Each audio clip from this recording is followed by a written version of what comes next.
ರಾಜ್ಯದಲ್ಲಿರ್ತಕ್ಕಂಥ ಮಾನ್ಯ ಮುಖ್ಯಮಂತ್ರಿ ಸಿದ್ದರಾಮಯ್ಯನವರ ನೇತೃತ್ವದ ಕಾಂಗ್ರೆಸ್ ಸರ್ಕಾರ ಬೆಲೆ ಏರಿಸಿದ್ದು ಸಾಕಾಗಲಿಲ್ಲ ಅಂತ ಹೇಳಿ ಇರೋ ಬರೋ ಆಸ್ತಿಯೆಲ್ಲ ಮಾರಾಟ ಮಾಡೋಕ್ಕೆ ಅಡ ಇಡ್ಲಿಕ್ಕೆ ಹೊರಟಿದ್ದಾರೆ.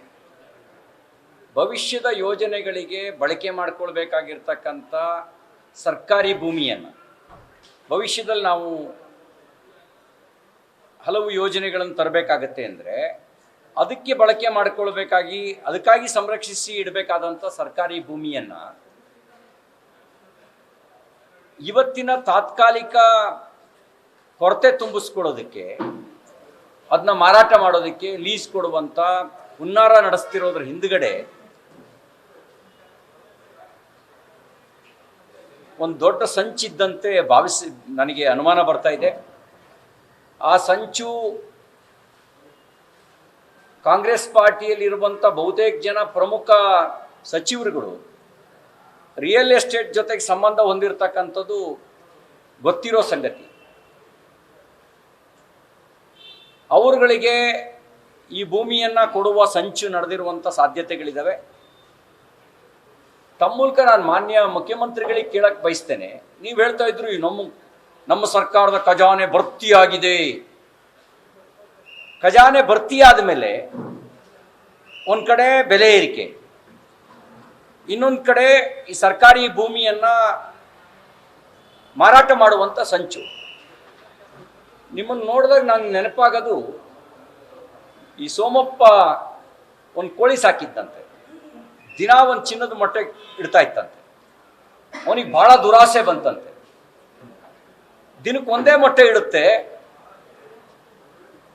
ಈ ಕೋಳಿ ಹೊಟ್ಟೆ ಬಗೆದ್ರೆ ಎಲ್ಲ ಮೊಟ್ಟೆನೂ ಒಟ್ಟಿಗೆ ಸಿಕ್ಬಿಟ್ರೆ ಒಂದೇ ಸರಿ ನಾನು ಸಾಹುಕಾರ ಆಗ್ಬೋದು ಅಂತ ಯೋಚನೆ ಮಾಡಿ ಆ ದಿನಕ್ಕೊಂದು ಚಿನ್ನದ ಮೊಟ್ಟೆ ಇಡ್ತಾ ಇದ್ದಂಥ ಕೋಳಿನ ಕೊಂದು ಹೊಟ್ಟೆ ಬಗದ್ನಂತೆ.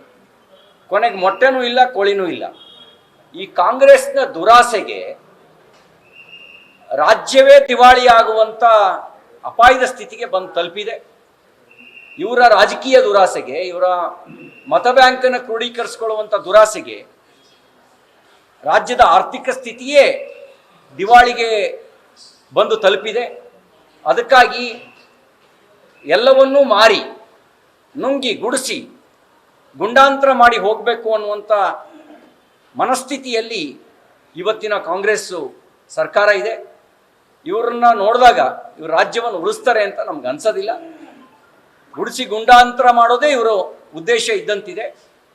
ಯಾವುದೇ ಕಾರಣಕ್ಕೂ ಭವಿಷ್ಯದ ಯೋಜನೆಗಳಿಗೆ ಬಳಕೆಯಾಗಬೇಕಾಗಿರ್ತಕ್ಕಂಥ ಸರ್ಕಾರಿ ಭೂಮಿಯನ್ನು ಉಳಿಸ್ಬೇಕು. ಅದನ್ನು ಮಾರಾಟ ಮಾಡಿ ಗುಡಿಸಿ ಗುಂಡಾಂತರ ಮಾಡೋಕ್ಕೆ ನಾವು ಅವಕಾಶ ಕೊಡೋದಿಲ್ಲ ಅಂತಕ್ಕಂಥ ಮಾತನ್ನ ಹೇಳಲಿಕ್ಕೆ ಬಯಸ್ತೇನೆ. ಈ ಬಗ್ಗೆ ದಾಖಲೆ ಏನಾದರೂ ಬಿಡುಗಡೆ ಮಾಡುವಂತ ಕೆಲಸ ಮಾಡ್ತಾರೆ? ಯಾಕಂದ್ರೆ ಮಾಡ್ತಾರೆ ಅಂತೆ ಅನ್ನೋಂಥದ್ದೇ ಜಾಸ್ತಿ ಆಗ್ತದೆ. ಯಾವುದ್ರ ಬಗ್ಗೆ? ಅಂದ್ರೆ ಈಗ ಒಂದಷ್ಟು ಜಮೀನನ್ನ ನೋಡಿ, ಇವತ್ತು ಮಾಧ್ಯಮದಲ್ಲಿ ವರದಿಯಾಗಿದೆ.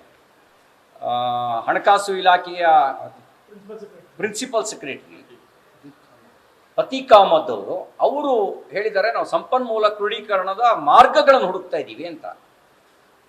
ಯಾವ ಮನೆ ಹಾಳರನ್ನ ಸಲಹೆಗಾರನಾಗಿ ಇಟ್ಕೊಂಡಿದ್ದಾರೋ ಮಾನ್ಯ ಮುಖ್ಯಮಂತ್ರಿಗಳು ಗೊತ್ತಿಲ್ಲ.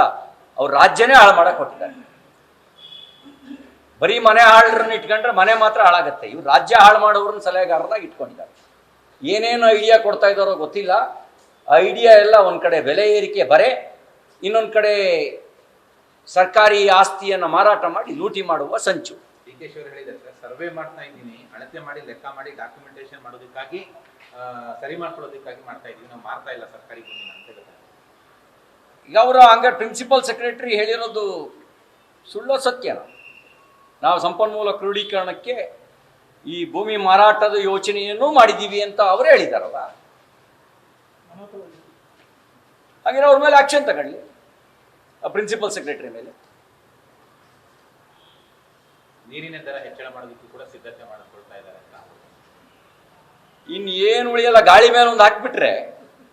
ಈಗ ಪೆಟ್ರೋಲ್ ಡೀಸೆಲ್ ಆಯಿತು, ಸ್ಟಾಂಪ್ ಪೇಪರ್ ಹೆಚ್ಚಳ ಮಾಡಾಯಿತು, income certificate, birth certificate, death certificate ಪ್ರೈಸ್ನು ಜಾಸ್ತಿ ಮಾಡಾಯಿತು, ಪಾಣಿ ಮೇಲೆ ದರ ಹೆಚ್ಚಳ ಮಾಡಾಯಿತು. ಎಣ್ಣೆ ದರ ಹೆಚ್ಚಳ ಮಾಡಾಯಿತು. ಆಮೇಲೆ ರಿಜಿಸ್ಟ್ರೇಷನ್, ಇದು ವೆಹಿಕಲ್ ರಿಜಿಸ್ಟ್ರೇಷನ್ನು ಅದ್ರ ಫೀಸ್ನು ಹೆಚ್ಚಳ ಮಾಡಾಯಿತು. ಇನ್ನು ಉಳಿದಿರೋದವರಿಗೆ ನೀರು ಮತ್ತು ಗಾಳಿ, ಭೂಮಿ ಮೇಲೂ ಕೂಡ ಪ್ಲಾನ್ ಸ್ಯಾಂಕ್ಷನ್ನಿಗೆ 100 ರೂಪಾಯಿ ಹೆಚ್ಚಿಗೆ ಕೊಡಬೇಕು ಅಂತ ಅದನ್ನೂ ಒಂದು ಅನ್ಅಫಿಷಿಯಲಿ ಕಲೆಕ್ಟ್ ಮಾಡೋಕ್ಕೂ ಪ್ರಾರಂಭ ಮಾಡಾಯಿತು. ಪಂಚಭೂತಗಳ ಮೇಲೂ ತೆರಿಗೆ ಹಾಕದಂತ ಕುಖ್ಯಾತಿ ಇವರಿಗೆ ಬಂದ್ಬಿಡುತ್ತೆ. ಪಂಚಭೂತಗಳ ಮೇಲೂ ತೆರಿಗೆ ಹಾಕಿದ್ದೀವಿ ನಾವು, ಪಂಚಭೂತಗಳ ಮೇಲೂ ತೆರಿಗೆ ಹಾಕಿದಂಥ ಮೊದಲ ಸರ್ಕಾರ ನಮ್ಮ ಭ್ರಷ್ಟ ಕಾಂಗ್ರೆಸ್ ಸರ್ಕಾರ ಅಂತ ಅವ್ರು ಹೇಳ್ಕೋಬಹುದು. ರಾಹುಲ್ ಗಾಂಧಿ ಅವರು ವಯನಾಡ್ ಕ್ಷೇತ್ರವನ್ನು ಬಿಡ್ತಾ ಇದ್ದಾರೆ. ಅಲ್ಲಿ ಪ್ರಿಯಾಂಕಾ ಗಾಂಧಿ ಅವರನ್ನ ಇದು ಮಾಡ್ತಾರೆ. ಬಹಳ ದೊಡ್ಡ ತ್ಯಾಗ, ಭವಿಷ್ಯ ಕಟ್ಕೊಂಡಂತ ಕ್ಷೇತ್ರವನ್ನು ಬಿಡ್ತಾ ಇದ್ದಾರೆ ಅನ್ನೋದು ಕೂಡ ಚರ್ಚೆ. ಬಹಳ ದೊಡ್ಡ ತ್ಯಾಗ. ಅವರ ಸಹೋದರಿಗಾಗಿ ತ್ಯಾಗ ಮಾಡ್ತಾ ಇದ್ದಾರೆ. ಕಷ್ಟ ಕಾಲದಲ್ಲಿ ಕೇರಳದವ್ರು ಕೈ ಹಿಡಿದ್ರು, ರಾಹುಲ್ ಗಾಂಧಿ ಕೇರಳಕ್ಕೆ ಕೈ ಕೊಟ್ಟರು. ಇದನ್ನು ಕಾಂಗ್ರೆಸ್ಸಿಗರು ತ್ಯಾಗ ಅಂತ ಪರಿಭಾವಿಸಬಹುದು. ಅವ್ವ ಮಗನಿಗೆ ಬಿಟ್ಟುಕೊಡೋದು ತ್ಯಾಗ,